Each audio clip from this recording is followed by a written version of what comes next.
Time is just gone 8:32 a.m. as we continue with the broadcast this morning. Now, the question we want to ask this morning is relating to Palestine and what is actually being done at the expense of the people of Palestine, and is the Palestinian Authority seeking to gain authority? Now, there are a number of issues that one needs to consider. Going back to the Abrahamic Accords, which became public knowledge in 2020, where we've seen the PA making a spectacle out of itself, pretending to oppose the normalization of relations of Arab countries with Israel. And there is a bit of history with regard to this. Also, Yasser Arafat himself, with the occupying state, and Mahmoud Abbas, a key figure in the Oslo Accords that had taken place. Now, all of this put into perspective tells us that. From within Palestine, there is this opposition to this rule of the Palestinian Authority. Some actually calling it an illegitimate rule, and also calling it collaboration between the colonizer and those that have been oppressed. And to put all of this into perspective this morning, we're joined by activist and educator on Palestine, close to Bethlehem this morning, Baha Hilo. Baha Hilo, welcome to you, my brother, and wonderful having you on the show with us.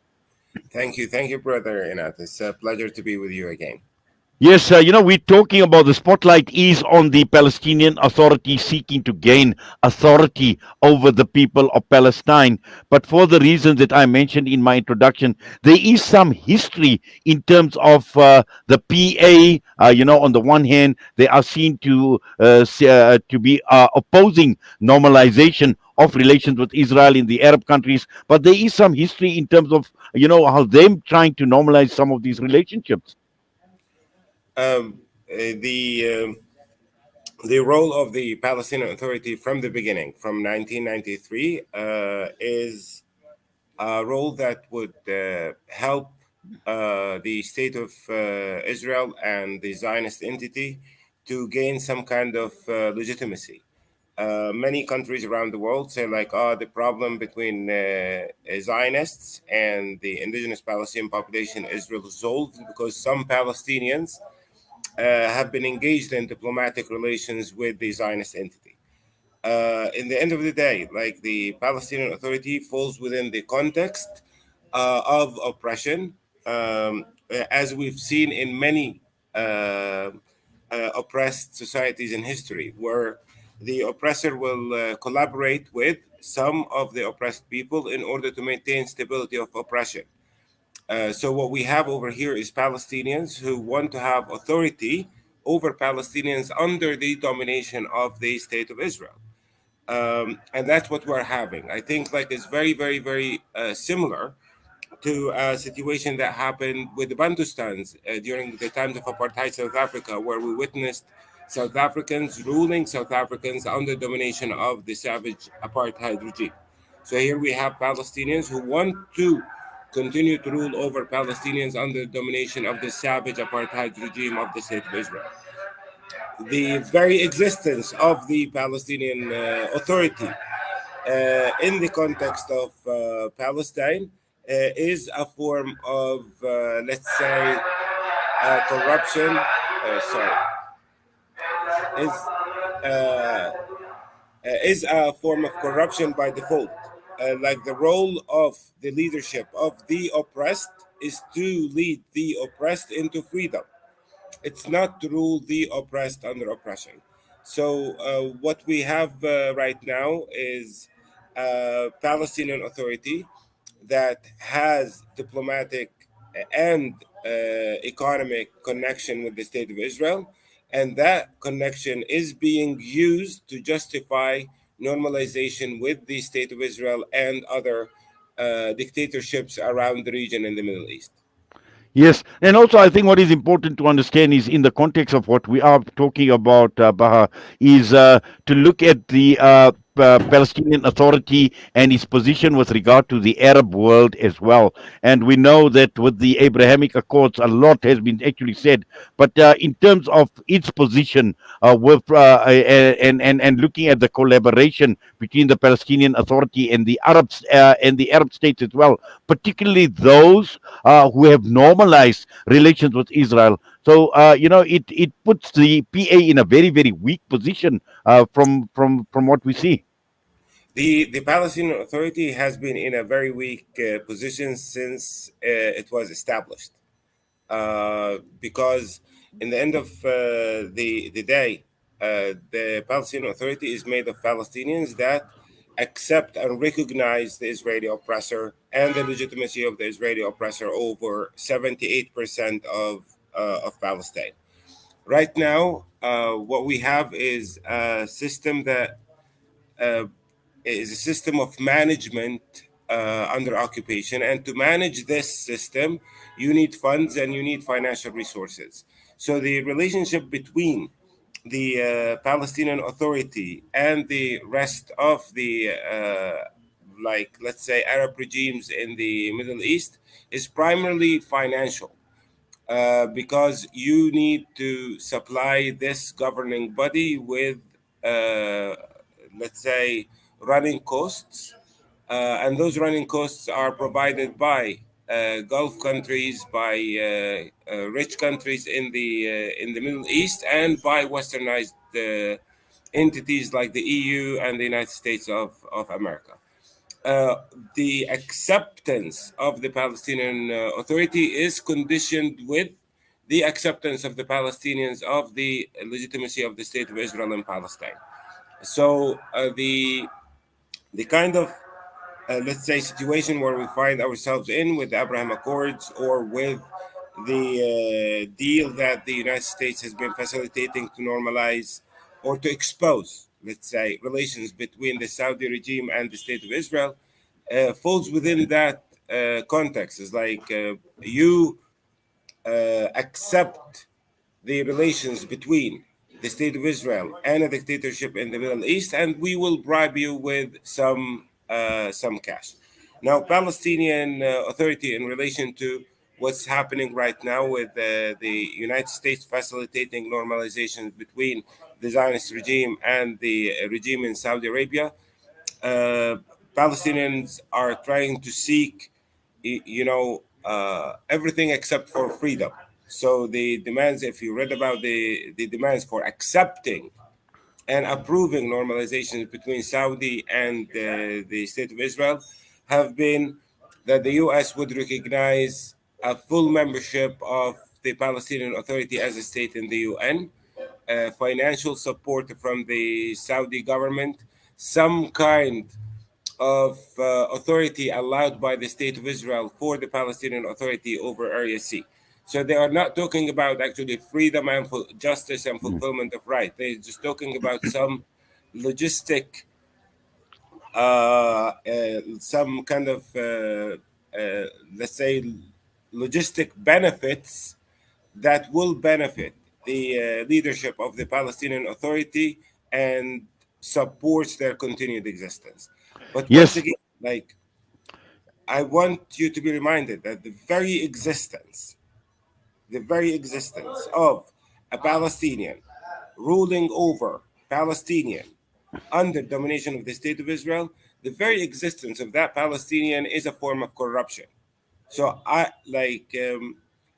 do not expect a Palestinian that seeks for stability and diplomatic relations with the State of Israel to be anything less of a corrupt Palestinian. And we have those Palestinians everywhere. We have a Palestinian Authority in Ramallah that maintains stability under Israeli oppression. We have a Palestinian Authority in Gaza maintaining stability under oppression. We have Palestinian members of the Israeli parliament who maintain stability under oppression. So we do have those corrupt Palestinians, like, almost in every corner of Palestine, and they are usually abused and used to show that the State of Israel have been civilized in dealing with some Palestinians.